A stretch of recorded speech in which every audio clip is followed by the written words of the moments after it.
ይህ ዲን ልፋት ይፈልጋል።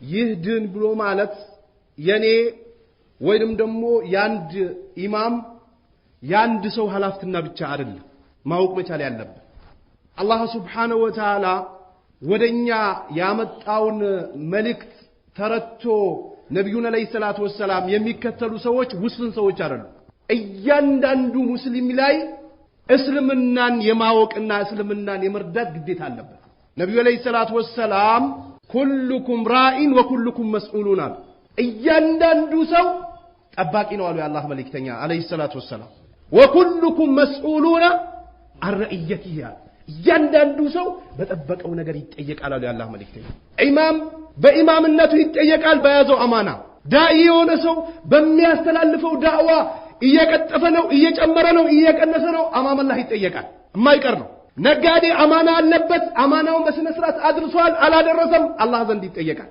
ትላልቅ አባቶች የአላህ ዲን እየረዱ ነው ወይስ ስሜታቸውን እየተከተሉ ነው አማም አላህ ይጠየቃል የማይቀር ነው አባት በቤቱ ባላፍትነው ይጠየቃል ምስት በባሏ ሐቅ ትጠየቃለች ልጆች በአባት ሐቅ ይጠየቃሉ አባት በልጅ ይጠየቃል ሙስሊሞቹ በአጠቃላይ ግን በእስልምናቸው ጉዳይ የቂያማ ቀን እንሱሩላህ የንሱሩኩም አለ ቁርአን ላይ አላህን ከረዳችሁ ምን ያረጋችኋል ይረዳችኋል አለ ዛሬ እኮ እኛ ራሳችን እኮ መግባባት አልቻልንም እንዴት ነው አላህ የሚረዳ ዛሬ እኮ አላህ Subhanahu Wa Ta'ala ወደኛ ባመጣው ቁርአን እኮ እየተጋጨን ነው ግልጽ በሆነ ቁርአን አላህ Subhanahu Wa Ta'ala እኔን ብቻ አምልኩና ጀነትም ትገባላችሁ ዱንያም አብሽሩ ችግር የለውም ልጅም እሰጣችኋለሁ አፍያም እሰጣችኋለሁ እንደው ዱንያም ባይሳካ ደግሞ ትልቁ ጀነት አስገባችኋለሁ እያለ አላህ እኔን ብቻ አምልኩ እያለ አይ ካላህ ውጭ ሌላ አካል መመለክ አለበት መመለክ የለበትም ሸኾች መጠራት አለባቸው በዚህ እየተደራደረ እንዴት ነው ነስር የምናገኝ እንዴት ነው ጎል የምናስገባው ሰዎች እኮ ጎል የሚያስገቡት እኮ ተስማምቶ በህብረት ሲሰሩ እኮ ነው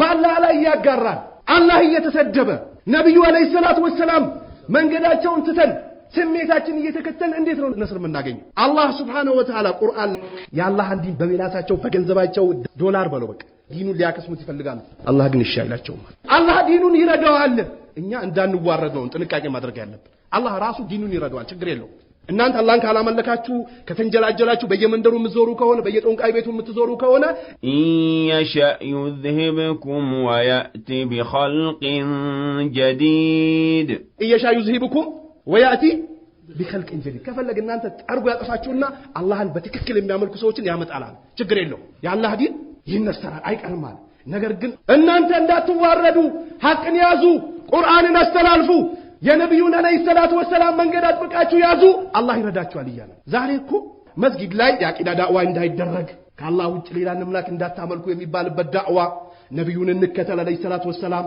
የሰሃቦችን መንገድ እንያዝ ስሜታችን ይቅርብን አውገረድነት ይቅርብን ሙሪድነት ይቅርብን ለአንድ ሰው መከራከር ይቅርብን ነብዩን አለይሂ ሰላቱ ወሰለም እንከተል ሲባል ዳዕዋ አይፈቀድም ተብሎ ግጥም ተደርጎ መስጊድ ላይ ይለጠፋል እንዴት ነስር ይመጣል كيف يجي النصر መስጊድ ውስጥ መግባባት ያልቻልነው ሰዎች ውጭ እንዴት ነስር እናመጣለን ስለዚህ እንተንሱሩላህ ينصركم الله سبحانه وتعالى استقم كما أمرت ومن تاب معك ولا تطغوا إنه بما تعملون بصير فاستقم كما أمرت ومن تاب معك ولا تطغوا إلى الله لنبي عليه الصلاة والسلام لكن الله እንዳዘዘ ቀጥ በል ችግር የለው ይረዳሃል አብሽር ያ ሙሐመድ አለይሂ ሰላቱ ወሰለም ነብዩ አለይሂ ሰላቱ ወሰለም መካ ላይ ሲጀምሩ ሰው ነበራቸው እንዴ ሰንጥቆ ወጡ ያላን አማና ያዙ አጎታቸው መጥቶ ተደራደራቸው አቡ ጣሊብ አልሰለመም አይደል መጥቶ ወልዮችን ተሳደባሉ ይያሉ ነው አባቶቻችን ተሳደባሉ ይያሉ ነው አላህን አምልኩ ማለት መሳደብ ነው እንዴ ሰዎችን አታምልኩ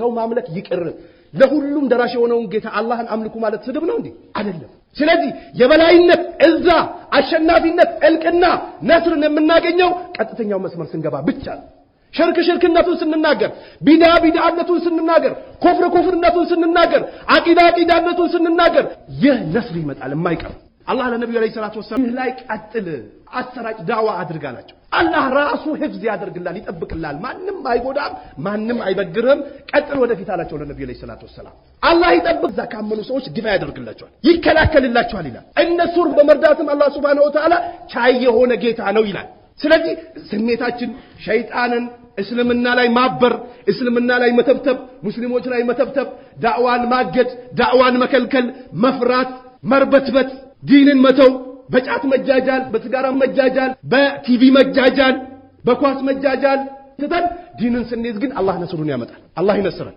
ወጣቶች ደግሞ ቁርአን እንቅራ፣ ዳዕዋ እናድርግ። ለምንድነው የምንፈዘው? ለምንድነው ሸይጣን የሚሸነግለን? ዳዕዋ እናድርግ፣ ኡማውን እናንቃው። አፈር የሚጠጣው ነገር አይጠቅምም፣ ውሃ ጠጣ። አፈር የሚበላው ነገር አይጠቅምም፣ ምግብ ብላ። ወደ ሌላ ቦታ ቀልብን አታንጠልጥል፣ አላህን ጠይቅ። ነቃበል። ከፊት ለፊት ጀነት አለ፣ ጀሃነም አለ። ከአላህ ጋር እንገናኛለን። አላህን ያመፁ ሰዎች ጀሃነም ክሽክሽ አድርጋ ትበላቸዋለች። አላህን እሺ ያሉ ሰዎች ጀነት ተዘጋጅቷል። ይሄ መስጊድ መግባታችን፣ መስገዳችን፣ ኮፍያ መልበሳችን፣ ዘርማንዘሮቻችን ሙስሊም በመሆናችን ብቻ መደሰት አይበቃም። እስልምናን ጠንቅቀን እንወቅ። አልহামዱሊላህ እስልምና መያዝ ሙስሊም መሆን አስደሳች ነው። ነገር ግን በስም ብቻ እስልምናን ጥሎ ስም ብቻ አይጠቅምም። ስም ብቻ አይጠቅምም። ቁርአን አንብቡት። በአላህ የሚመካ አላህ ራሱ በቂው ነው። አላህን የሚፈራ ደግሞ መውጫ ያበጅለታል ይላል አላህ Subhanahu Wa Ta'ala። አላህን የሚፈራ ሰው ደግሞ ሲሳይን ይለግሰዋል ይላል አላህ Subhanahu Wa Ta'ala። ነብዩ ኑህ እኮ ለህዝቦቻቸው ጌታችሁን ማርታት ይርሰል ሰማ አለይኩም ሚድራራና ውሃውን ያንቧቧላችኋል ከላይ አላህን ከፈራችሁ አላህን እሺ ካላችሁ ነብያቶችን እሺ ካላችሁ ከሰማይ ውሃን ያንቧቧላል። ወይምዲዱኩም ያጣቅማችኋል ቢአምዋሊን በገንዘብ አላህ የምትፈልገውን ገንዘብ ይሰጣል። በቃ ያጣቅማል። የሰው እጅ እንዳታይ ተብቃክተ እንድትኖር ሃይማኖትን ዲንን ለገንዘብ እንዳሸጥ ገንዘብንም ይለግሳል አላህ Subhanahu Wa Ta'ala ከፈራ። ቢበኒን በልጆች ልጆችንም ይሰጣችኋል። ልጅም ያጣቅማል፣ ልጅም ይሰጣል። መጠቃቀሚያ ዱንያ። ይሄ ሁሉ ነስር የሚመጣው ነስር የምናገኘው ወደ አላህ ወደ ነብዩ አለይሂ ሰላቱ ወሰላም ወደ መንሃጀ ሰለፍ ወደ ቁርአን ወደ ሐዲስ ስሜታችን ይቅርብን። والله አይጠቅም። መኮፈስ ለነ አቡ ለሀብ ለነ አቡ ጃህል ለነ ፍርዓውን ለነ ሃማን ለነ ቃሩን ጠቀማቸው እንዴ? አልጠቀማቸው። አላህ ሰባበራቸው። የተወሰኑት ምድርና ሰመጠባቸው። የተወሰኑት ደግሞ ንፋስ መጣና እንደ ግንድ ጣላቸው መሬት ላይ። የተወሰኑት ትንኝ ገብቶባቸው ዱባል። በዕልም መፎከር መጎረር አይጠቅም። የሚጠቅመው الرجوع الى الكتاب والسنه ወደ ቁርአን ወደ ሐዲስ መመለስ ብቻ ነው ነስር የሚያመጣው። ስለዚህ እኛን ምን እንነሰረው ምን እንረዳው ጠላቶቻችን ላይ የበላይ የምንሆነው ቁርአን ሐዲስ ስንስ ብቻ ነው። وأطيعوا الله ورسوله ولا تنازعوا فتفشلوا وتذهب ريحكم ولا تنازعوا فتفشلوا وتذهب ريحكم إلى الله እንዳትጋጩ እንዳትለያዩ አንድ ሁኑ በቁርአን በሐዲስ።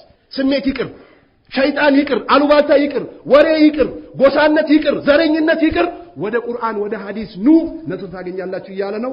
አላህ ነስር ከሚያገኙ ሰዎች አላህ ያድርገን። ዲኑ ላይ ደግሞ የመጣው ሙሲባ አላህ ለሚገባቸው ሰዎች የሚገባቸውን ቅጣት አላህ ይስጣቸው። እኛንም አላህ ዲኑ ላይ ይርዳን። ዲኑን ቀጥ አድርገን ይዘን ከአላህ ጋር የምንገናኝ ሰዎች አላህ ያድርገን። ነብዩንም አለይሂ ሰላቱ ወሰለም አላህንም የምንረዳ ጀግና አላህ ያድርገን። ፍራማ ከሚሆኑ ሰዎች አላህ ያድርገን። جعلني الله وإياكم من الذين يستمعون القول فيتبعون أحسنه. والسلام عليكم ورحمة الله وبركاته.